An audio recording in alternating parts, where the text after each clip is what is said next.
Hello! This is a recap of the How to Practice Well session for the younger musicians of the Albuquerque Youth Symphony. Before we get on to the excerpts, two important points.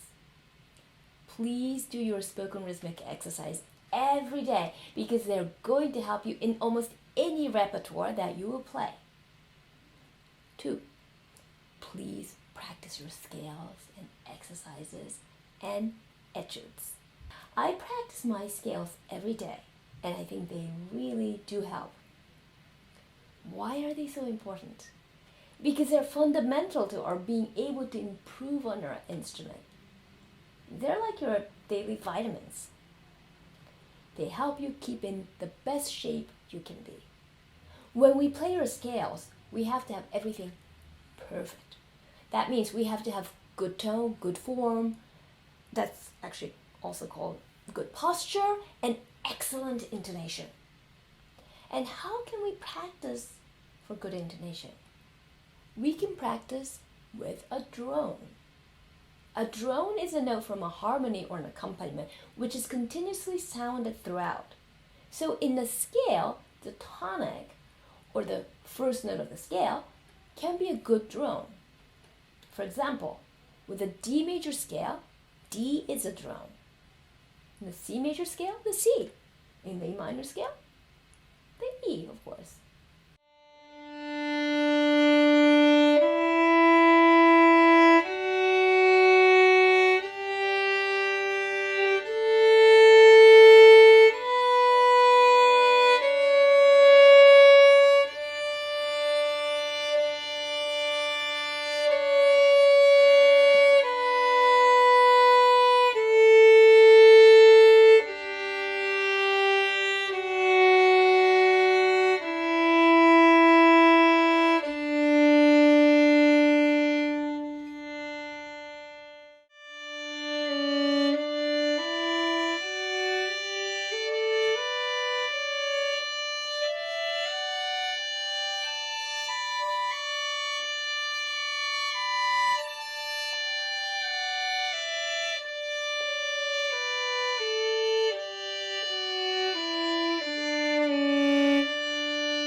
It doesn't take long to practice scales, so we should do it every day.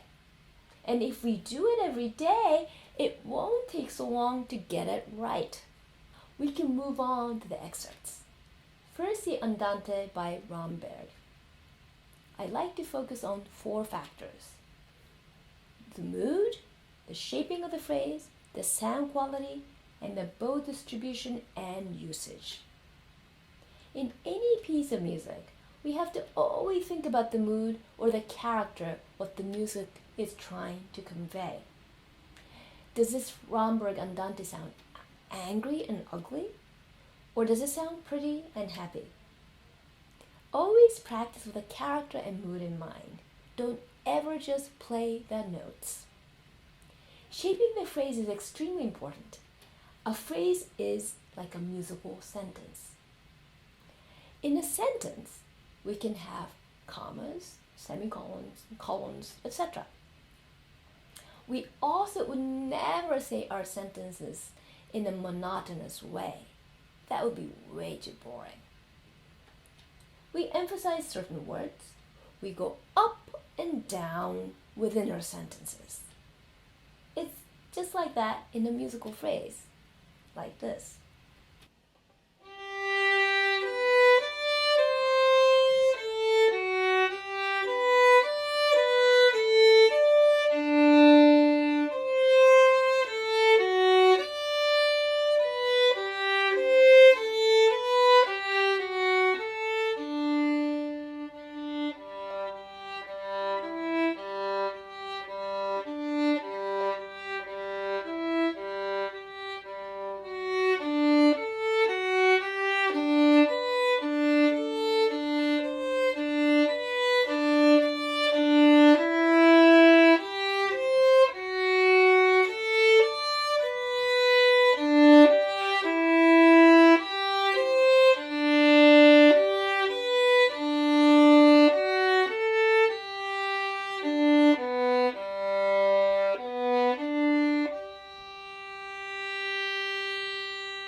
we need to find the right sound for any piece of music or passage.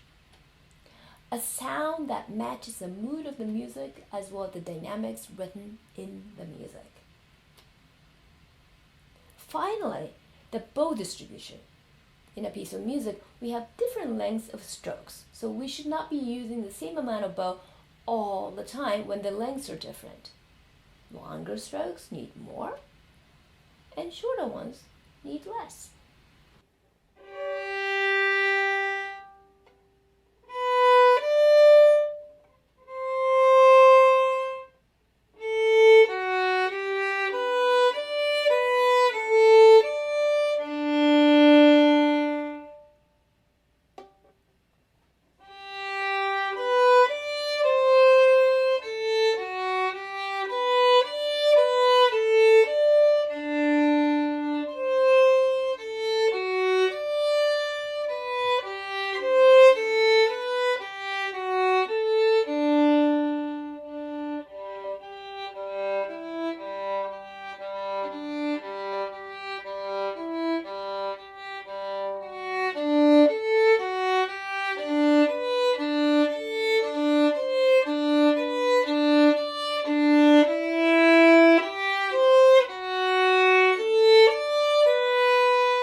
This symphony was supposedly written by an 8-year-old Mozart during a family trip.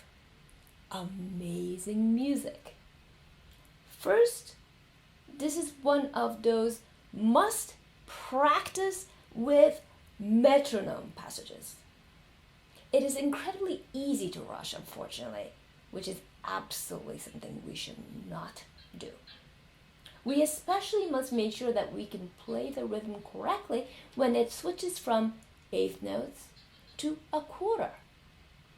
There are also down bow retakes.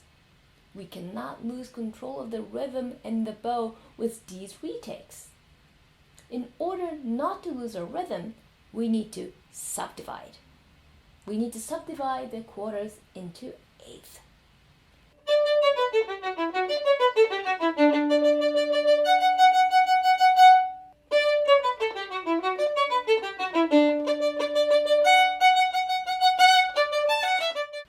And for our bow, when we land on the second down bow, be exact and nice.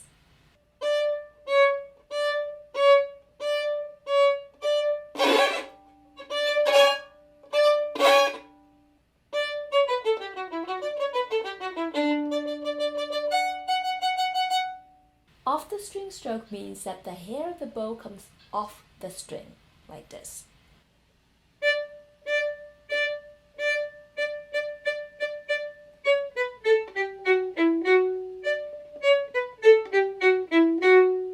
It does not mean that you have to use particularly lots of bow, and it also does not mean that the bow has to come far away from the strings, but it does have to come off the string.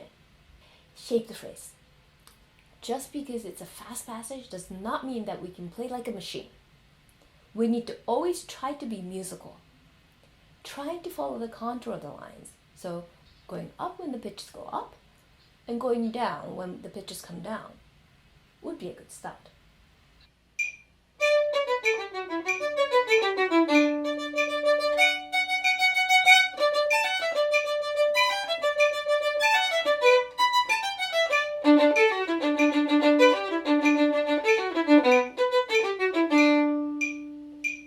In this Dvorak excerpt, lots of things here that we already discussed. Things like subdividing, bow distribution, shaping of the phrase are always a part of any piece or a passage. Also, let's mark anything that changes or surprises us, like here.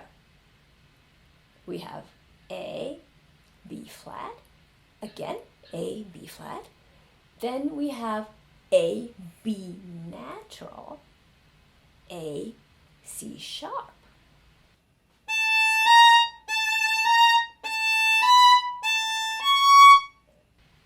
And for our final tidbit, let's shape this theme.